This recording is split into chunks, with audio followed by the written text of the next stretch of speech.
Para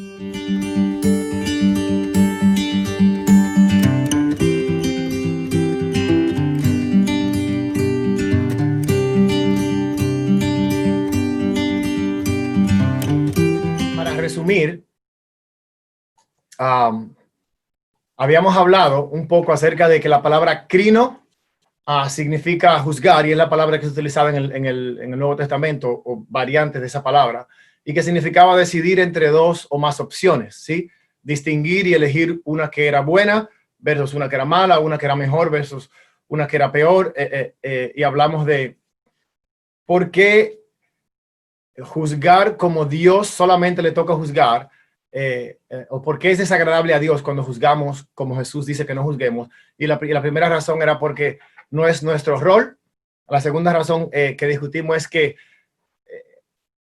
de una manera malévola asumimos lo peor de otros y lo mejor de nosotros mismos, por eso le desagrada a Dios. Incluso discutimos un poquito cómo la Biblia está llena de instancias en que el pueblo de Dios fue llamado a los unos con los otros, en nuestras relaciones los unos con los otros, a animar, a reprender, a aconsejar, a ayudar, a corregir, a amar, a aceptar, a instruir, a servir, a ser devotos los unos a los otros. Y yo estaba pensando que Jesús no espera que hagamos esto solo o solos. Él sabe que no podemos hacer esto solos. Y su meta es que seamos una comunidad que está comprometida a ayudarse los unos a los otros, a crecer y a lidiar los unos con los otros con amor. Entonces, esta idea un poco moderna, que incluso se ha metido incluso en las iglesias, de que esto es entre Jesús y yo, y que Él es mi pana, y es Él y yo, y tranquilo, vamos por ahí caminando y hablando, y somos amigos y todo eso, y que es posible que yo te deje entrar a ti y a ti, siendo que no me digas lo que tengo que hacer, es lo contrario de lo que Jesús ambiciona y entiende que nosotros necesitamos. Jesús cree que las relaciones en el cuerpo de Cristo son absolutamente necesarias, pero el ayudarnos a crecer los unos a los otros, como hemos venido discutiendo, es un poco complicado. Y Jesús indica que tiene una gran fe en nosotros y en nuestra capacidad de lograr esto a lo que Él nos está llamando. Esta clase era casi como la meta de lo que yo tenía pensado hacer cuando dije que iba a hablar sobre juzgar, era hablar de los diferentes tipos de juicios, y las dos primeras clases pasé tiempo haciendo otra cosa que yo siento que era necesaria para mi corazón y para ustedes. Este estudio yo lo he tomado de uno de nuestros maestros en la iglesia que se llama Douglas Jacoby. He cambiado algunas cositas aquí y allá, pero básicamente es su estudio y yo voy a compartirlo con ustedes y vamos a orar antes de hacer eso. ¿Está bien? Señor, gracias por este día y gracias por la oportunidad que nos das de discutir las escrituras. Gracias por confiar en nosotros, Señor. Es magnífico el experimentar que tú confías en nosotros y que tú nos ves con ojos de visionario, ojos de las posibilidades, de las cosas que podemos ser. Y yo sé que tú nos elegiste en diferentes etapas de nuestras vidas, donde yo no creo que tú nos elegiste porque éramos buenos o porque teníamos la vida en orden o por ninguna de esas razones. Tú nos elegiste porque nosotros venimos a ti desesperados, Señor, en necesidad tuya, en necesidad de tu gracia, en necesidad de tu misericordia, en necesidad de tu intervención. Y te agradecemos por eso. Oro que en este momento la discusión que vamos a tener pueda ayudarnos a ver todavía con más claridad cómo podemos ser compañeros tuyos, cómo trabajar a la par tuyo para cambiar este mundo y para que nuestras iglesias, o nuestra iglesia, Dios, pueda ser la luz del mundo, como hemos venido hablando también acerca de ser luz. Gracias por tu amor, en el nombre de Jesús oramos. Amén. Entonces, hay 10 diferentes maneras en las que podemos juzgar. La primera es un juicio hipócrita, ¿sí? Segunda, juicio superficial, condenar en asuntos de opinión. Juicio final, juzgando motivos. Juicio crítico, voy de todas maneras discutir cada uno de ellos. Cuestiones de doctrina que son secundarias. Discernir quién está abierto, juzgar con rectitud y juicio evaluativo. El primero que vamos a discutir es el juicio hipócrita. Y este es el tipo de juicio que la mayoría de las personas tienen en mente cuando expresan que uno no debe juzgar. Ellos están pensando realmente en este tipo de juicio. Es como, no, uno no juzga, o uno no, siendo uno también pecador y teniendo el tronco en su propio ojo, uno no hace este tipo de juicios. Y yo siento que hemos hablado mucho de este tipo de juicios ya, y hemos hablado de conectar con la realidad de del tronco en nuestro propio ojo y con la realidad de que cuando nos convertimos al cristianismo, o hicimos la admisión delante de Dios y delante de gente, de que ante Jesús también, de que necesitábamos la gracia de Dios y de que no estábamos del lado de Dios y que teníamos serios problemas y que teníamos de nuevo un tronco en nuestro ojo. Entonces, un juicio hipócrita es ese juicio que no toma en cuenta que nosotros estamos del mismo lado del pecador, del mismo lado de la persona que cometió el error, y que Dios está del otro lado y nosotros queremos venir a ayudar a otras personas de alguna manera con una actitud de que ellos son los pecadores y nosotros no, en vez de la actitud a la que nos ha llamado Jesús y que ya discutimos anteriormente, de entrar en contacto con nuestro pecado y entrar en contacto con el perdón que hemos recibido. Entonces ese es el juicio hipócrita. Mateo 7 del 1 al 5 habla de eso, y las escrituras están ahí también para que la vean, pero ya hemos discutido mucho este juicio, ¿sí? El segundo tipo de juicio es el juicio que hacemos cuando tratamos de descubrir si alguien está abierto al evangelio. Hacemos un juicio, ¿sí? No es desagradable juzgar quién está abierto al mensaje del evangelio y quién no, ¿sí? Es lo que es más justo para todos, tanto para la persona que está cerca como para los demás que pueden estar buscando al Señor, que nosotros podamos juzgar. Y hay familiares y amigos, particularmente, que nosotros hemos invitado muchas veces, hemos invitado por años, que hemos determinado en ocasiones no invitar, quizá por un tiempecito. Quizás ellos han expresado no querer ser invitados, quizás han expresado sentirse presionados o lo que sea. Y esta posibilidad de juzgar cuándo es mejor darle seguimiento y cuándo no, cuándo juzgar si ellos están abiertos, cuándo juzgar si van a de alguna manera reaccionar, como dice Mateo 7:6, reaccionar o que nos pisoteen, como dice la parte de Mateo 7:6, ni echen sus perlas a los cerdos, o sea, que los pisoteen, que reaccionen de una manera que no sea amistosa. Uno tiene que hacer un juicio, ¿sí? Entonces, juicio hipócrita y el juicio para discernir si alguien está abierto al evangelio o no. Y Mateo 7:6 es de alguna manera relacionada con esto. El tercer tipo de juicio es el juicio superficial. Este juicio, también hablamos un poquito de eso en las últimas dos clases. Es Juan 7:24, por ejemplo, dice: no juzguen ustedes por las apariencias, cuando juzguen, háganlo con rectitud. Es casi como que vamos a obtener toda la información, vamos a estudiar las escrituras y vamos a formar un juicio que sea correcto, que no sea un juicio emocional, que no sea un juicio parcial, que no sea un juicio porque no nos agrada esa persona, que no sea un juicio porque tuvimos una discusión y una disputa con esa persona en el pasado, que no sea un juicio por ninguna razón egoísta, sino que sea un juicio en el que nos hemos organizado y hemos visto con claridad y hemos estudiado y hemos pedido consejo y hemos tratado de entender. Yo no quiero ser superficial en la manera que juzgo. Y lo hacemos incluso en nuestra vida personal. La persona que no hace un juicio correcto, un juicio de manera recta, tomará malas decisiones. E incluso puede ser engañado por otros que son más astutos. Cuando compramos una casa, cuando nos casamos, cuando hacemos decisiones como importantes en nuestras vidas, es importante que no juzguemos la situación, las personas, las circunstancias de una manera superficial, solamente porque en el momento nos sentimos que eso es lo que queremos hacer. Incluso yo estábamos comprando una casa, mi esposa y yo, y es tan fácil entrarse en ese vicio de comprar casa que uno toma malas decisiones porque todas las casas que uno ve son buenas o son atractivas porque uno quiere comprar una casa. Y si uno no entiende que uno puede hacer un juicio superficial basado, yo recuerdo que cuando estábamos comprando, antes de comprar esta casa, fuimos a una casa yo no sé si compartí esta historia antes, pero si la compartí antes, esta es la segunda vez. Fuimos a una casa donde había fumadores y cuando entrábamos, la casa nos daba un golpe, el olor a cigarrillo por años. Y nosotros pedimos consejo. Yo estaba listo ya para comprar la casa, porque me gustó el vecindario y qué sé yo, estaba en ese vicio de comprar casa. Y recuerdo que pedimos consejo y una pareja nos dijo: eso no se va nunca, nunca. Eso entra en los conductos, del aire. Eso no se va nunca, ese mal olor. Y ustedes van a gastar mucho dinero y la casa va a arder así.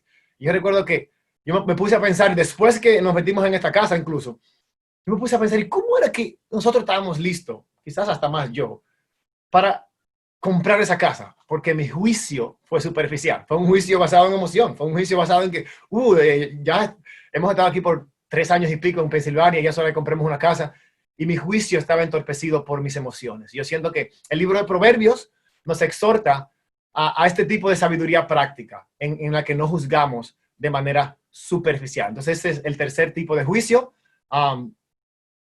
También aplica con personas, pero aplica en nuestra vida en general. El cuarto tipo de juicio es el juicio que es más un juicio evaluativo. En Hechos 4:19, por ejemplo, dice Pedro, pero Pedro y Juan les contestaron a los fariseos y maestros de la ley: juzguen ustedes mismos si es justo delante de Dios obedecerlos a ustedes en lugar de obedecerlo a él. Ellos les habían ordenado: ustedes necesitan parar de predicar a este Jesús crucificado y resucitado, parar, o ustedes lo vamos a meter preso o hasta van a morir. Y Pedro y los otros, y Juan, le contestaron, estaban pensando como: juzguen ustedes mismos, señores, utilicen ese juicio, la capacidad de juzgar que Dios les ha dado, y decidan si es justo delante de Dios que nosotros les prestemos atención a ustedes en vez de a Dios. Y yo siento que el acto de juicio en sí mismo es neutral. Como hablamos, el verbo significa discernir, evaluar, establecer si algo es bueno y malo. Y juzgar no es una palabra en sí negativa, es neutra. Y Pablo insiste incluso en el libro de 1 Corintios 2:15, insiste que el hombre espiritual hace todo tipo de juicios todo el tiempo. Si no, no hay manera de que nos mantengamos espirituales. Yo hago juicio cuando estoy mirando televisión. Yo hago juicio cuando estoy escuchando música. Claro, yo antes de mirar una película, vamos a Common Sense Media a ver si tiene escenas, a ver si tiene escenas sexuales, a ver si dicen malas palabras. Y estamos juzgando la película, evaluando la película antes de verla. Y ya se ha hecho un hábito que no miramos una película sin ir a este website, porque nosotros queremos que nuestro juicio eligiendo esa película o eligiendo una canción o eligiendo cualquier cosa sea un juicio en el que nosotros hemos evaluado y en que hemos calculado si es justo delante de Dios que yo escuche al que me dijo que esta película era apto para niños de 13 años o apto para niños de 9 años o apto para lo que sea, en vez de yo evaluar y ver si agrada a Dios las cosas que este website me va a decir que la película va a tener, las cosas que va a tratar. Entonces siento que el juicio evaluativo es extremadamente importante para asegurar que nosotros nos mantenemos fieles a Dios. De otra manera, Satanás nos va a tumbar. La Biblia dice que Satanás anda buscando como un león rugiente a quien devorar, y adivinen a quién es más fácil devorar: a los que hacen juicio de una manera que no es, incluso de una manera superficial, diría yo. Un juicio que no ha evaluado las consecuencias, que no ha evaluado lo que va a costar meternos en esta situación o tomar esta decisión o cualquier otra decisión. Entonces es importante que, como Pedro, evaluemos si esto agrada a Dios o no agrada a Dios, y para eso necesitamos juzgar. El quinto juicio es juicio en asuntos de opinión, y nosotros hicimos incluso una clase hace 1 mes y medio o algo así, y discutimos un poquito acerca de esto. Todos debemos tomar una posición sobre asuntos cruciales, sí, pero es un error juzgar a los demás sobre cosas que son periféricas, que no son importantes para Dios, asuntos que no son de salvación.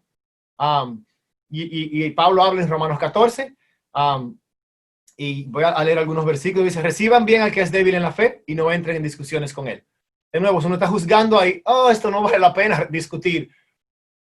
Esto es, tú puedes honestamente tener tu propia opinión en esto, y yo tengo mi opinión, y Dios está bien. Y no hay necesidad de discutir. Y es importante, toma mucha sabiduría a veces elegir qué cosas sí le importan a Dios y cuáles no. Con nuestros hijos nosotros hacemos eso todo el tiempo. La idea de, déjame elegir mis batallas. Quizás esto no es tan importante, ¿sí? Versículo 10 de Romanos 14 dice: ¿por qué entonces criticas a tu hermano? La palabra criticas aquí es juzgas, ¿sí? De la manera en que no agrada a Dios. O tú, ¿por qué lo desprecias? De nuevo, una vez que juzgamos, también llegamos al punto, y hemos discutido eso, de despreciar, de hablar mal de una gente incluso. todos tendremos que presentarnos delante de Dios para que Él nos juzgue. Dios es el único que tiene esa capacidad de juzgarnos de la manera en que a veces nosotros tomamos la batuta para juzgar a otros. Entonces, en cuestiones de opinión, es importante que tengamos presente lo que sí es prioridad para Dios, lo que es sí un primer nivel, lo que es básico, lo que es necesario para la salvación, y lo que no, dejemos a ese hermano tranquilo. ¿Sí? No hay problema. ¿Sí? Entonces, el sexto juicio es el juicio final, y yo siento que este no necesita mucha discusión.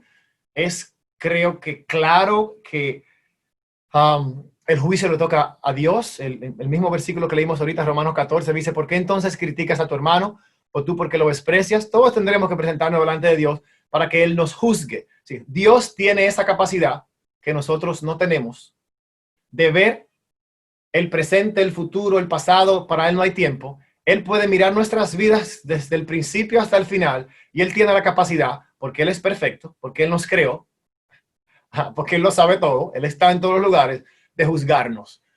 Y de nuevo, este juicio no nos toca a nosotros. Es el juicio final, es el juicio que va a suceder cuando ya no estemos aquí. Y yo no creo que hay mucho que discutir acerca de eso. Yo creo que la mayoría de nosotros sabemos que no tenemos ese poder. El otro tipo de juicio es el juicio de motivos, el juicio del corazón. Hablamos de eso también uno de estos días cuando estábamos discutiendo en las primeras dos clases. Y esto es problemático, y discutimos por qué. Porque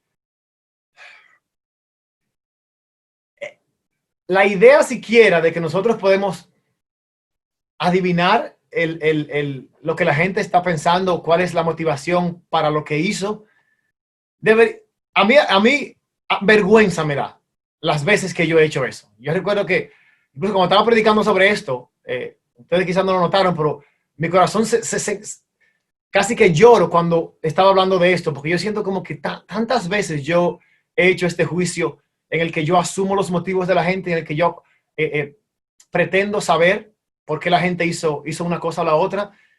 Y es un tipo de juicio, pero es un tipo de juicio que no agrada a Dios. ¿Sí? Proverbio dice que solo una persona comprensiva puede extraer la intención más íntima, Proverbios 25. Pablo agrega incluso que ni siquiera él se juzga a sí mismo. Entonces yo siento que no es necesario que nosotros lleguemos tan lejos. Podemos ver lo que está mal, podemos asegurar que nos llevamos nuestro corazón a donde necesita estar antes de hablar con esa persona, pero asumir las intenciones y todo eso no es nuestro rol. Y a pesar de que es un tipo de juicio en las Escrituras, no es un tipo de juicio que agrada a Dios. Y la escritura a la que referí es 1 Corintios 4, 3 al 5, que está en la pantalla. Otro tipo de juicio es el juicio disciplinario. 1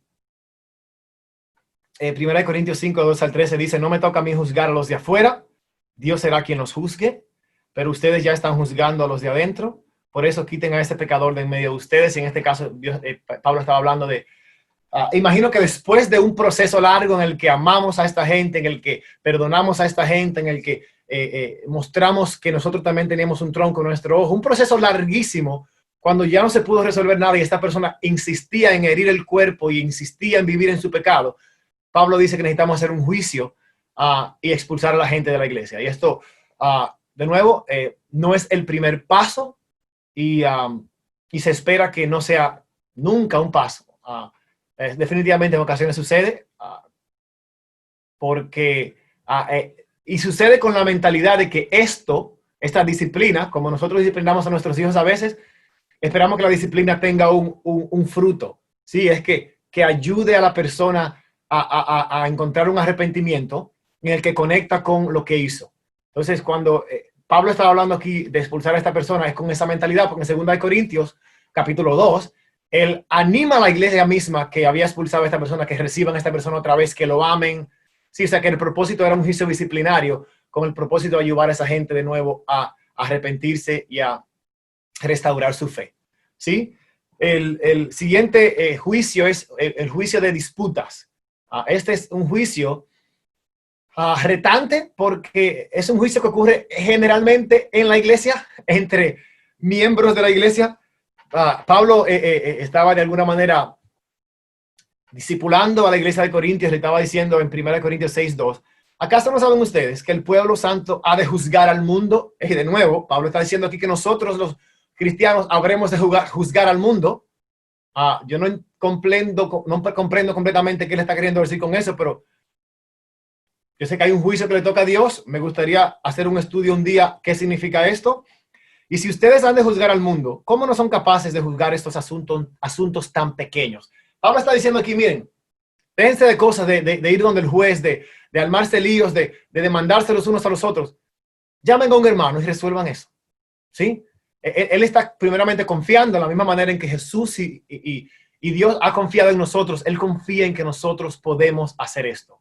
Y la idea de juzgar disputas, líos, problemas entre hermanos, es algo lo que estamos llamados a hacer. Ahora, no podemos hacer esto si somos parciales. Por eso es importante que antes de llegar a una reunión donde estamos ayudando a otros hermanos, hayamos pasado tiempo contemplando nuestro tronco, analizando la gracia que hemos recibido. Y yo siento que vamos a ser definitivamente los mejores jueces, abogados, intercesores en esa conversación, ¿sí? El siguiente tipo de juicio es un juicio crítico. También discutimos este juicio. Santiago 4, 11 y 12 discutimos eso, acerca de cómo dice, hermanos, no hablen mal unos de otros, ¿sí? No hablen mal unos de otros. A veces nosotros creemos que cuando estamos hablando de una persona que no está presente, pero no estamos necesariamente hablando mal, estamos buscando consejos, estamos diciendo algo un error que ellos cometieron, un pecado que cometieron. Nos sentimos bien de alguna manera en ocasiones, pero eso es peligroso, porque en ocasiones es difícil cuando estamos hablando en nuestra humanidad con otra persona del pecado de alguien más que no está presente, que nosotros seamos justos. Sí, entonces aquí dice Santiago, explicando de nuevo sus primeras palabras, el que habla mal de su hermano o lo juzga, está asociando aquí hablar mal con juzgar, de la manera en que no agrada a Dios, habla mal de la ley y la juzga. Y si juzgas a la ley, te haces juez de ella en vez de obedecerla. Solamente hay uno que ha dado la ley y al mismo tiempo es juez, y es aquel que puede salvar o condenar. Tú, en cambio, ¿quién eres para juzgar a tu prójimo? En este caso, juzgar significa condenar. Yo siento que con juicio crítico necesitamos tener cuidado. Y esa idea de que creamos de alguna manera grupos, los cristianos pobres, incluso en la Biblia, se quejaban de los que no eran pobres. Los latinos se quejan de los americanos, los casados se quejan de los solteros se quejan de los casados porque no hacen tanto como nosotros, los de la universidad se quejan de los casados porque no comparten la fe tanto como nosotros, los que van al gimnasio se quejan de los que no porque eso es orgullo simplemente, los que hacen muchas preguntas se quejan de los que no hacen preguntas porque no tienen interés en aprender, y los que no hacen preguntas se quejan de los que sí hacen muchas preguntas porque hacen demasiadas preguntas, no tienen fe. Nosotros podemos criticarnos los unos a los otros con 10,000 cosas porque somos diferentes y apreciamos cosas diferentes y vemos el mundo de una manera diferente. La Biblia no anima a que hagamos eso, anima a que hagamos lo opuesto, de ver lo que la persona está haciendo. Nosotros ayer estábamos en una reunión con los casados en York, en la casa de Lacey y Ryan. Nadie tenía máscara, ¿ok? Solamente Clara y yo. Y Clara y yo nos lo dijimos muchas veces. No queremos ser críticos, ellos están decidiendo hacer eso y asumimos que ellos evaluaron, hicieron el juicio de que lo iban a hacer así. Nosotros nos quedamos con nuestra máscara y pasamos un tiempo maravilloso. Amamos a esta gente, tuvimos buenas conversaciones, nos fuimos de ahí a las 11:30 de la noche y llegamos a las 8, porque la pasamos súper bien. Y ganamos, yo creo, en relación a no ser críticos, porque nos encontramos tratando de ser críticos en ocasiones y nos paramos, nos ayudamos el uno al otro. ¿Sí? La siguiente, creo que es la última, es el juicio interpretando las escrituras. Todos estamos animados a estudiar e interpretar correctamente la palabra de Dios. Yo sé que muchas veces yo he escuchado a personas que dicen que no podemos interpretar la Biblia. Eso es una contradicción. Cuando uno lo está diciendo, uno está interpretando la Biblia y entendiendo que está diciendo eso, ¿no? La Biblia no dice que no debemos interpretar las escrituras, dice que no debemos interpretarla de acuerdo a nuestro propio parecer. Pero claro que necesitamos interpretarla, porque si no, no entenderíamos nada de lo que estamos leyendo. Incluso lo que yo estoy haciendo ahora es buscando interpretar qué quiere decir la Biblia cuando dice que nos juzguemos. Y estamos por eso discutiendo todas las maneras, todas las instancias en que la Biblia habla de juzgar y cuáles son agradables a Dios y cuáles no. Hacer juicio de lo que la Escritura está y no está enseñando es importantísimo, porque nosotros todos, diría que muchos, hemos sido afectados por personas que hacen un juicio erróneo de lo que una Escritura está diciendo, ¿sí? Y muchos de nosotros, sin malas intenciones, hacemos muchas veces que las Escrituras digan lo que queremos que digan. Y para eso, ustedes que están pensando que eso es para gente de otra iglesia, nosotros, en la Iglesia de Cristo Internacional, ¿sí? Por ejemplo, a lo que yo fui expuesto cuando me mudé aquí a donde vivo ahora, es la idea de predicar prédica expositoria. Y es esta idea de que tomamos un pasaje, ¿sí? Cuando eliges un tema, por ejemplo, y buscas escrituras que apoyes las conclusiones a las que ya llegaste antes de leer las escrituras, puede ser peligroso, ¿sí? O sea, la idea de que ya tú tienes una idea en tu mente de que tú quieres enseñarle esto a la iglesia, y puede ser incluso entre los unos con los otros, tú quieres hacer un estudio cuando tú estás estudiando tu Biblia personalmente, y tú quieres, te llega algo a la mente, entonces tú buscas escrituras que te digan lo que ya tú has concluido. Eso puede ser peligroso. Yo no digo que no hay un tiempo para hacer eso, ¿está bien? Por ejemplo, cuando yo les hablamos de Mateo 7, versículos del 1 al 6, las dos clases pasadas, yo estoy tratando de predicar de una manera expositoria. Estoy mirando el texto y tratando de ver lo que el texto me está diciendo. No venir con la idea antes y decirle a Dios, esto es lo que yo pienso, yo voy a adaptar la Biblia a lo que yo pienso en vez de ver qué es lo que piensa Dios y déjame ver cómo esto aplica a mi vida. Es recomendable estudiar un libro, al menos un capítulo, por ejemplo, completo, y luego preguntarse qué es lo que quería enseñar este autor a la gente de aquel tiempo, 2000 años atrás. Señores, completamente una cultura diferente. Yo recuerdo que yo le he mencionado a la gente cómo la palabra, por ejemplo, la palabra gay en inglés, ahora significa homosexual, y menos de 50 años atrás significaba simplemente alegre. Tú le utilizabas la palabra gay a una persona y la gente iba a entender que tú le estabas diciendo alegre. Y como en 50 años tú utilizas esa palabra y nadie va a entender la palabra alegre. Ahora, piensa en esto. Eso fue 50 años atrás, posiblemente menos. 2000 años atrás. Hay muchas palabras que a veces nosotros queremos interpretarlas exactamente como la gente la dijo y no es así. 2000 años atrás, tantas cosas han cambiado. La manera en que entonces por eso es importante que veamos un texto y procuremos entender lo que el autor estaba tratando de decirle a la gente de ese tiempo, esa gente que no tenía dinero, esa gente que no tenía computadora, esa gente que no estaba tranquila y que tenía una cama comodísima, esa gente que no comía todos los días en abundancia como nosotros aquí en los Estados Unidos. Es con este tipo de gente que las escrituras estaban hablando. No es con nosotros, ricachones, que tenemos de todo, la mayoría de nosotros. Entonces, cuando eliges un tema,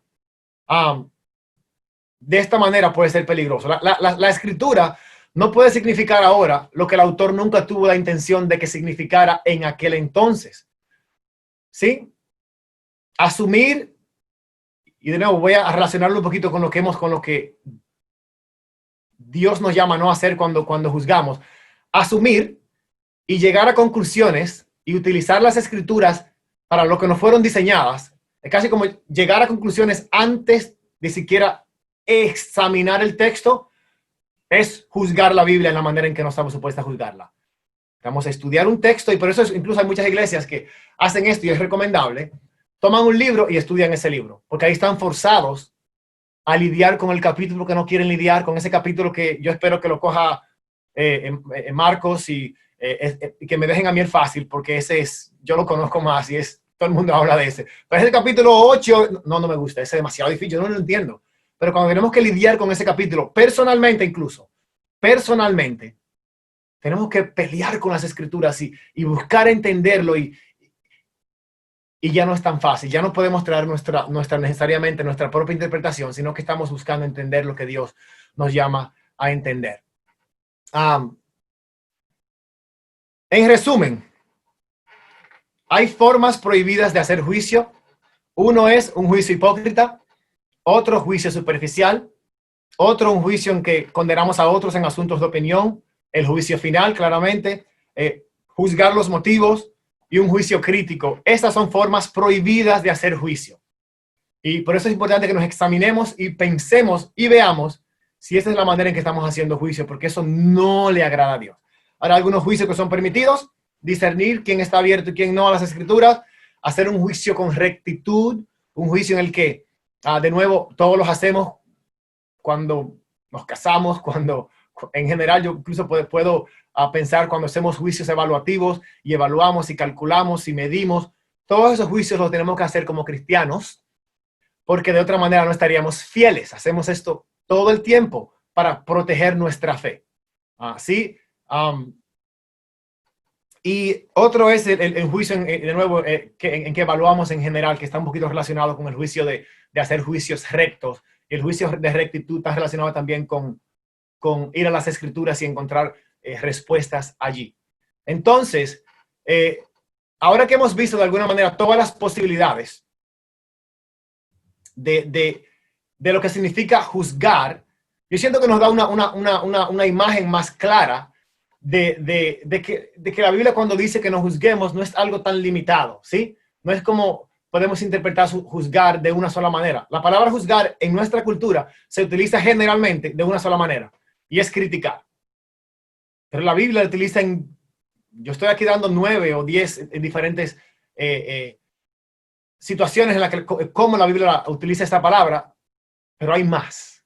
No he ni siquiera ido al Viejo Testamento, por eso no nos podemos enfocar en la interpretación moderna, sino que procuremos entender lo que significa completamente. Para resumir lo que hemos aprendido, determinar si algo es bueno o malo, mejor o peor, etcétera, no es pecado, es inevitable, porque somos llamados a hacer juicios morales todo el tiempo, y es importante que los hagamos. Es desagradable a Dios cuando, uno, asumimos su rol y juzgamos los corazones y juzgamos las intenciones y dictamos sentencia.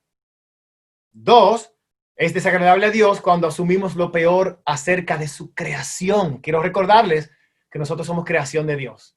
Y cuando asumimos lo peor acerca de su pueblo y de su gente, la gente que él eligió, él no le agrada eso. La solución de Jesús es que entremos en contacto, uno, con nuestro propio pecado, con ese troncote que tenemos en nuestro ojo, que reflexionemos en la gracia que de él hemos recibido y de la cual él pretende que recordemos cada vez que tomamos la comunión, que admitamos la realidad que Jesús, aunque perfecto y aunque todo lo puede y todo lo sabe, no vino a condenar, sino a salvar. Y él conocía nuestros corazones sucios, nuestros corazones juiciosos, nuestros corazones críticos, pero él no vino a hacer eso. Y él lo conocía antes de venir, ¿ok? Él sabía.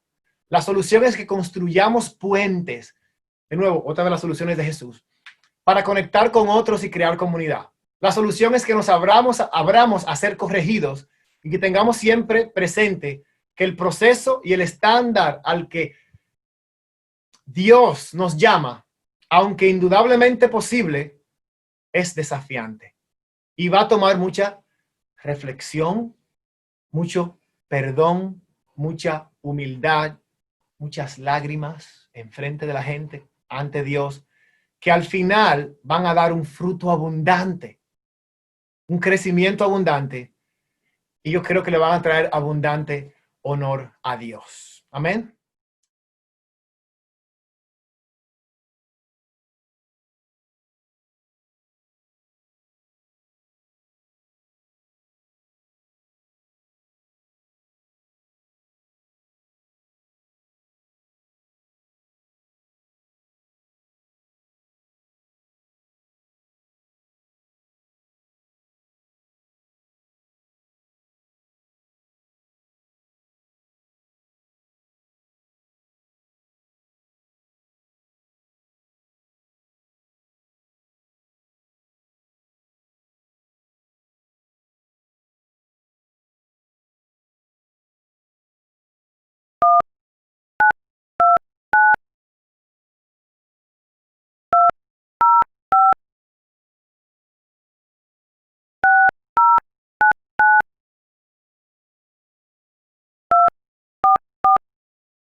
bendiga.